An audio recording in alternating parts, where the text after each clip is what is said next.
Hi, everybody. I am Atul Arya, Chief Energy Strategist at S&P Global here at African Energy Week 2025. This year, the theme for the African Energy Week is investing in African energy.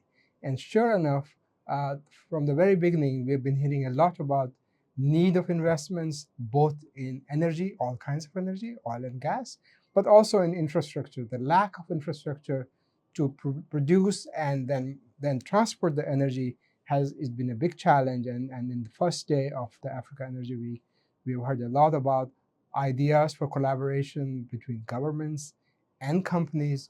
So to go big and go fast, that's the theme here is things are going too slow. We had a CEO talk about how he took an oil field from first discovery to actually production in 7 years, which is a record.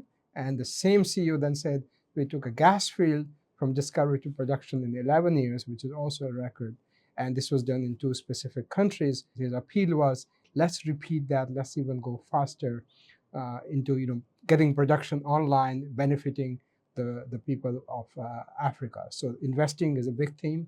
The other big theme I heard was partnership, and partnership between across governments, where a number of ministers talking about how they want to work together, simplify policy, improve the regulation, create more consistent framework, and then also partnership between companies and countries. Because that's very critical, need for private investment, whether it's coming from within Africa or from outside of Africa, is hugely important. And a big conversation has been, how do we create more sustainable partnerships? Sort of somebody said win-win partnerships where the countries benefit, the companies benefit, and the companies are investing in the economies, in the local economies for the long term. Because these projects, as we know, once they are in the ground, the steel is in the ground, they're there for 30, 40 years. So depending on how the partnerships go, you're either going to enjoy it or you're going to live to regret it. And most people don't want to regret it, they want to enjoy it. So we've been hearing a lot about that. And one other thing which has come out, I wouldn't say surprisingly, but it's great that it's coming out, is the need for removing energy poverty. As we heard, eliminating energy poverty is a big focus.